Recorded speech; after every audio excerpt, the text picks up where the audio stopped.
Altura agora para a rubrica A Última Fronteira. Está connosco o Miguel Gonçalves, o Coordenador Nacional da Sociedade Planetária. Bom dia, Miguel. Bom dia, Cristina. Na semana passada ficamos em Júpiter e esta semana partimos desse mesmo destino.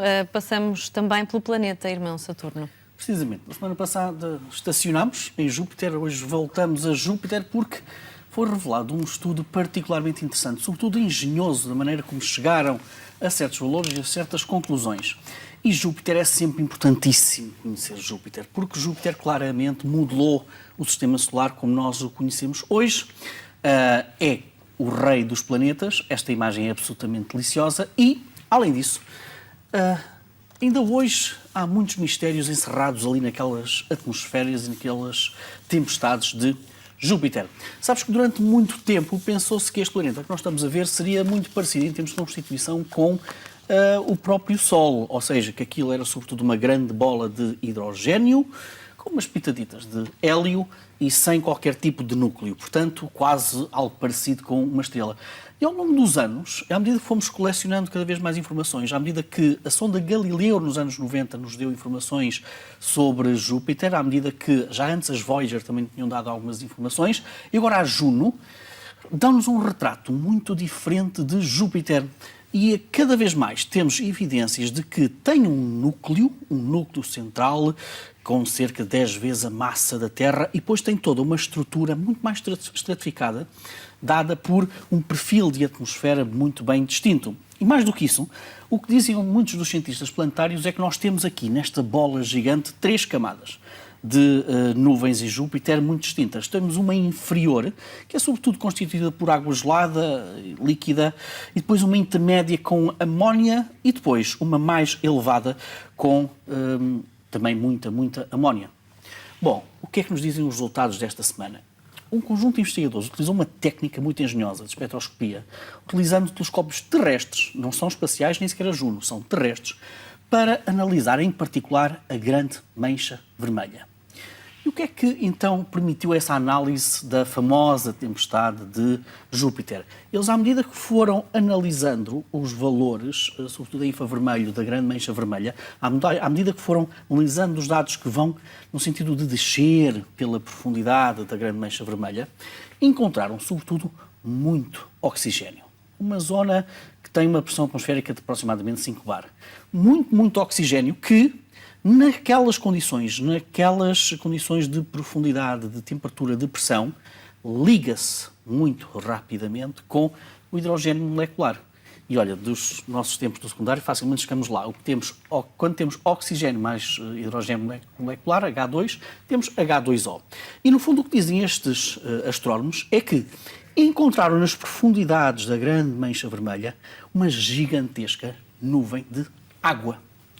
E, portanto, o que nos diz este estudo é que encontramos então aquela profundidade que os modelos teóricos dizem que encontramos então aquelas 3 camadas de atmosferas completamente distintas.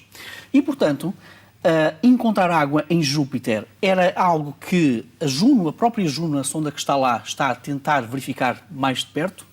E, por outro lado, será que é assim tão surpreendente como isso encontrar água em Júpiter?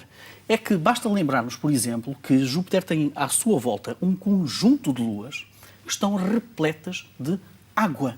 Água líquida, autênticos oceanos de água salgada por baixo das superfícies gélidas. E, portanto, a quando do início da formação do Sistema Solar, nós sabemos que naquela zona houve, de facto, uma enorme quantidade de água. Água autenticamente primordial. Portanto, faltava também completar esta peça do puzzle para percebermos um bocadinho mais a estrutura dos planetas gasosos. E certamente que se calhar aquilo que acontece em Júpiter eventualmente poderá também acontecer noutros planetas gigantes como Saturno, Urano, Neptuno, noutros exoplanetas que têm esta constituição.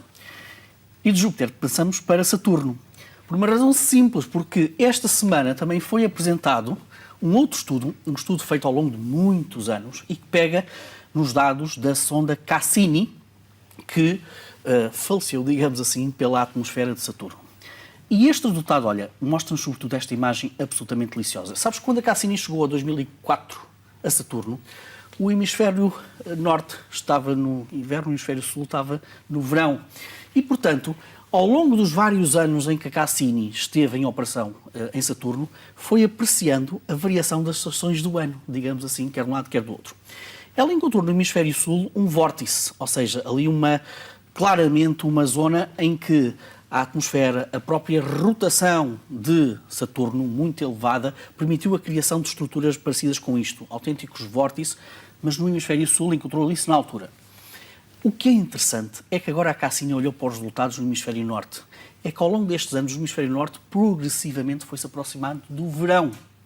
Inicialmente sabia-se que havia ali uma estrutura hexagonal muito grande nas profundezas do hemisfério norte e que já a Voyager tinha detectado. O que a Cassini agora descobriu foi algo muito interessante. É que à medida que o hemisfério norte foi aquecendo, fruto de se estar a aproximar do verão em Saturno no hemisfério norte, encontraram uma outra estrutura hexagonal, mas que, se este primeiro hexágono estava a uma altitude, ou melhor, uma profundidade muito, muito mais elevada, esta outra estrutura está numa profundidade muito mais para cima. Ou seja, temos aqui uma estrutura que os cientistas não percebem muito bem o que é que isto é. Será que nós estamos na presença de duas estruturas construídas pela atmosfera e pela rotação do planeta que são diferentes entre si, são independentes entre si? Ou será que aquilo que nós estamos a ver é a mesma estrutura hexagonal, mas que forma, no fundo, aquilo que parece uma gigantesca torre? Estamos a falar de centenas de quilómetros de esta torre que é constituída pela atmosfera e pela rotação de Saturno. Ainda não há dados que permitam perceber isto.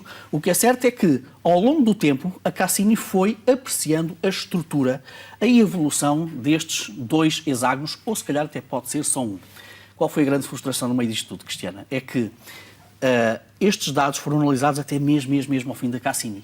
E, portanto, a questão que se coloca é: Cassini morreu em Saturno, será que esta estrutura continua a ter a sua evolução de uma maneira cada vez mais vincada? A Saturno já não está lá. Para nos dizer isso, teremos que recorrer futuramente a outro tipo de investigações. Avançamos agora com a descoberta por parte dos astrónomos de um asteroide próximo da Terra, um asteroide especial. Sabemos que existem muitos, e portanto chamados Near Earth Asteroids, sabemos que existem milhares e milhares deles.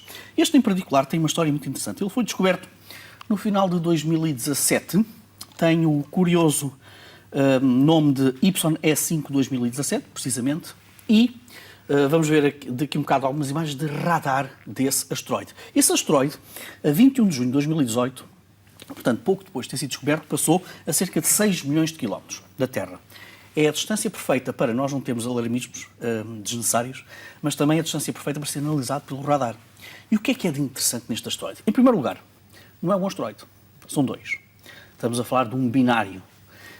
Isso em si também não é propriamente muito extraordinário. Nós conhecemos outros asteroides que são binários.